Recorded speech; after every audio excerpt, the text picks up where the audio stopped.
আসসালামু আলাইকুম বন্ধুরা, সকলে কেমন আছেন? আশা করি ভালো আছেন।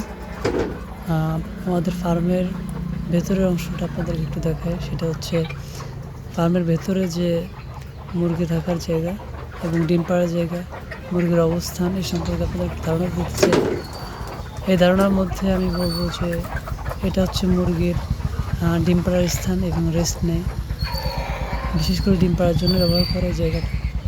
আর সাথে দেখছেন যে সামনে নেট দেওয়া, সাইডে বাতাস বের হওয়ার জন্য, ঢোকার জন্য। এবং ফ্লোরের যে অবস্থাটা দেখছেন, আপনারা দেখছেন যে ফ্লোরের মধ্যে বালু জাতীয় বা বেলে দোআঁশ মাটি দেওয়ার কারণে আমাদের এই ফ্লোরে অল টাইমস বৃষ্টির সময় শুষ্ক থাকে, শুকনো থাকে।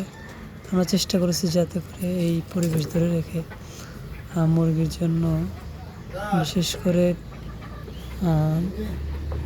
ভেজা থাকতে যে সমস্যাটা হয়, স্যাঁতসেঁতে কারণে ভাইরাস জড়িত রোগ হয়, সেই পরিবেশটা আমরা রক্ষা করার চেষ্টা করেছি। এখানে দেখছি মুরগি অনেক সুন্দরভাবে চলাফেরা করছে। মুরগির যে গঠন, মুরগির যে আকৃতি, এটা অনেক মাশাআল্লাহ অনেক সুন্দর আছে। এখনও কোনো ধরনের অসুস্থতা আপাতত এখনও আমরা দেখতে পাচ্ছি না। যদিও আমরা ডে বাই ডে বিষয়টিকে খুব পরিচর্যার মাধ্যমে চেষ্টা করছি যে এই মুরগির দেখভাল করার জন্য। সর্বোপরি মুরগির শারীরিক পরিস্থিতি আমরা পর্যবেক্ষণ করি, কারণ আমাদের এটা প্রথম ধাপের মুরগির বাচ্চা থেকেই তৈরি এই মাতৃ মুরগি এবং মোরগগুলা। সো আমরা সবসময় চেষ্টা করি যে শুকনো জায়গায় মুরগিদের থাকার পরিবেশ করবার জন্য। সো সেই ক্ষেত্রে আমরা যত ধরনের সিস্টেম প্রয়োজন আমরা সেটার প্রতিদিন ভাবনা চিন্তা করার চেষ্টা করি এবং সেটা এই মুরগির ফার্মের মধ্যে অ্যাপ্লাই করার চেষ্টা করি। দেখতে পাচ্ছেন যে ডিমের মুরগি এখানে ডিম দেয়। অনেকে কুচে থাকে, কুচি মুরগিগুলো এদের সাথে বসে থাকে। যারা ডিম দেয় তাদের সাথে কুচি মুরগিগুলো বসে থাকে, তারা সরতে চায় না।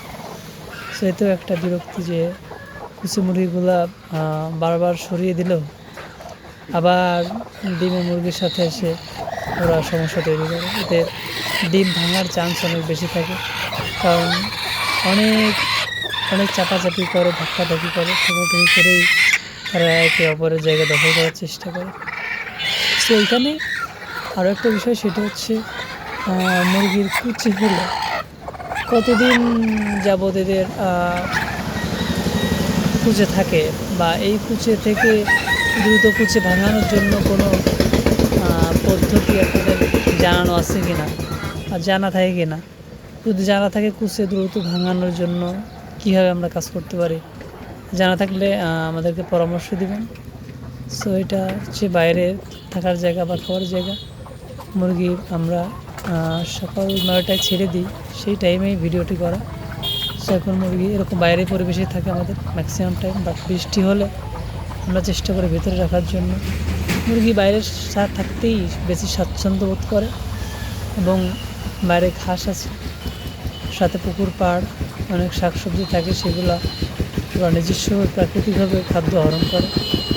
আর আরেকটি কথা বলবো, সেটি হচ্ছে আমাদের খাদ্য তালিকায় বিশেষ করে আমরা সিনথেটিক খাদ্য বা কৃত্রিম যে খাদ্যগুলো করছি, সেটা হচ্ছে ভুট্টার গুঁড়া করা। আমাদের পাশের মিল থেকেই ভাঙায় নিয়ে আসছি, এবং সাথে আছে কম দামি চাউল, মোটা চাউল এবং গম, এটা মিক্স করে আমরা খাওয়াই। আর এর টাইমে যখন মানে রেগুলার ডিম দেয়, সবাই একসাথে একটু বেশি ডিম দেয়, তখন আমরা চেষ্টা করি এই আমাদের মিক্স খাবারের সাথে কিছু প্রোটিন ফিডের মানে মিক্স করার জন্য, যাতে করে তাদের প্রোটিনটা, তাদের ভিটামিন, তাদের ক্যালসিয়ামটা ঠিক থাকে। সো আমরা সেভাবে পরিচর্যা করছি। এই চারিদিকের এই পরিবেশেই মুরগি খুব স্বাচ্ছন্দ্য অবস্থায় চলাফেরা করে থাকে এবং অবস্থান করে, ঘোরাফেরা করে, খেলাধুলা করে। মুরগি এই পরিবেশে আমরা লালন পালন করার চেষ্টা করছি, একেবারেই প্রাকৃতিক পরিবেশ ধরে, যেন মুরগি আমরা প্রান্তিক ভোক্তাদের কাছে পৌঁছে দিতে পারে, আমরা সে চেষ্টা ক্রমাগত অব্যাহত রেখে চলছি। সকলে দোয়া করবেন। আসসালামু আলাইকুম রহমতুল্লাহ।